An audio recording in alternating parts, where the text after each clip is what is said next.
Rachita, you're up next.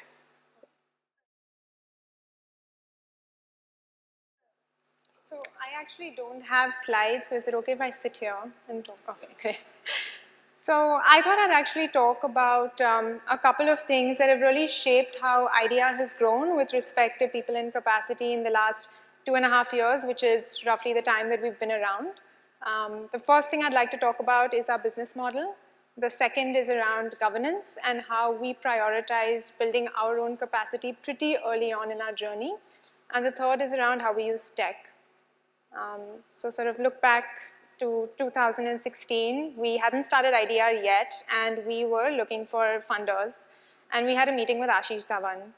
And we really had our hopes pinned on this meeting because nobody had signed a check until then. And we go in and we are selling this idea of a knowledge platform to him as we had conceived it. And back then, the way we had conceived it was essentially that we would have an in-house team that would go out to consulting organizations and research organizations and nonprofits and get a lot of the data and the information and the insights that they had and write it ourselves. Now, with this kind of a structure, we would actually need a pretty large team if over time we were going to scale and sort of cover the length and breadth of work that's happening across the country. So Ashish Dhawan is sitting there and he's kind of looking at our business plan and our budgets. And he actually said something almost as a passing remark, but it really stayed with us. He talked about the model of the wire. And they had been around for 3 to 4 years before we started. And he said that they had actually found a way in which to get a lot of outsiders right for them. And that had allowed them to maintain a pretty lean budget and a pretty lean team. And in this current environment, being media and nonprofit, we knew that ongoing fundraising was going to be a challenge. So if there was any way that we could actually stay very lean in the early years, that would be really important. Around the same time, we were talking to a large number of people in the sector trying to understand if we want to create this kind of a knowledge platform, what should it look like? So where do people go to learn? Are people reading? And so on and so forth. And we spoke to about 100 people, out of which 90 of them said that they don't read and that they don't have the time to read. So there we were, and we said, okay, we have a business model that a lot of donors will find very pricey, and we have a product that nobody's going to use. So we actually then decided to go the wire route, which is essentially, when we launched, we said, let's just get people who are doing the work to write for us. And that helped us in a few ways. One is, I think it just allowed us to stay lean for much longer than we would have had we gone with our previous model. So we were actually a 3-member founding team, and we stayed that pretty much until August of last year, which is when we actually started hiring. So in that time, we published 250 articles, we built out our distribution, we built media partnerships, and the only reason we were able to do that was because of Ashish, what Ashish suggested to us at that time. It also helped us learn from people outside of the sector. I think a lot of times we tend to look at others within the sector to learn, but I think for us, it's really been valuable, especially since we kind of play both in the social sector space as well as the digital space. So being able to learn from people outside of it has really built our own capacity. And then to solve the problem of people not reading, this was just honestly kind of like a gut feel where we said that would people read if it were their peers, their mentors, their rivals, their donors writing? And so we kind of went ahead with that, and the way that we designed the platform was really geared towards highlighting the authors.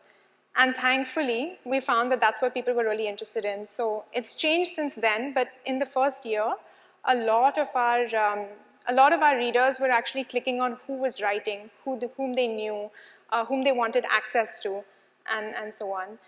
I also wanted to talk about governance. So Smarnita, one of the co-founders, I think she actually was very, very strategic in how she built out our board. So we have 4 board members, and each of them comes with expertise that we could not afford to pay for. So we have somebody who is the ex-MD of General Atlantic, comes with a wealth of experience and knowledge on growing and scaling startups.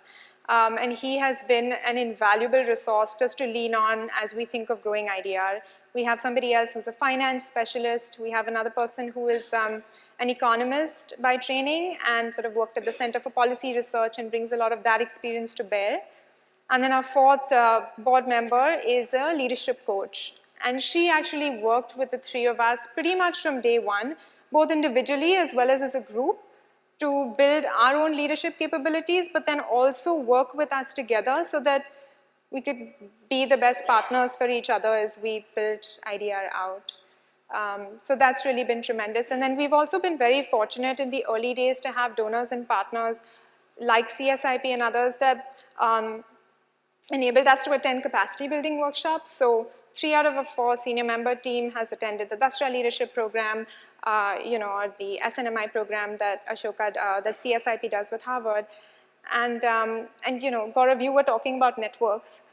I attended SNMI its first year, and I haven't even worked through the whole class, my entire class, but just from the few people that I have I've been able to network with, we've gotten at least 15 articles on IDR just from the power of sitting in that classroom. The third thing I want to talk about a little bit about is how we use tech. So we operate very much in the digital space. So of course, there's a lot of tech gains to be had. I'll just explain one. I don't know what the time we have. Okay, I have it time. So if you were to break down what it takes to kind of produce an IDR article very simply, I would look at it as kind of 3 steps. The first is sourcing, right? So we're sourcing ideas, people, stories, and so on. The second is writing, editing, producing the story. And the third is distribution. Now, the first 2 bits of that process are actually quite inefficient because we want to feature underserved narratives, so they're not easy to find. We want to go to people that aren't usually featured. Those people aren't online as well. So a lot of times we have to go and travel to get a story out. A lot of times the people we're speaking to are not speaking in English, so there is a process of translation, transcription, writing, editing, and so on, while also being true to the voice of that individual. Then when we're writing and editing, that there's a certain back and forth that goes on there as well. So that first section of the process is actually pretty inefficient, if you go to see, which is where tech comes in. Because as soon as we publish a piece, it has the potential, and we of course put it out on social media, it has the potential to reach anyone sitting anywhere interested in that topic. That is provided we are on page 1 of Google. But I think that's really been a game changer for us. 1, just in terms of reach, but 2, in terms of if you look at the whole process and how the first half of it is really not that efficient, what tech enables for the entire process. And then, of course, there's a lot of the data that we get from tech that then serves as a feedback loop back into how we source content. I must confess that I think, are barely scratching the surface in terms of what's possible with tech. There are so many tools out there that, quite frankly, we've just been a bit overwhelmed about sort of where to go, which is why I think tech for dev and other platforms are so important. But I think with the little that we have done, we have seen complete strategy shifts at our end just as a result of data that's coming from some of our tech. And it just allows us to serve our community of readers that much more effectively. So. Awesome.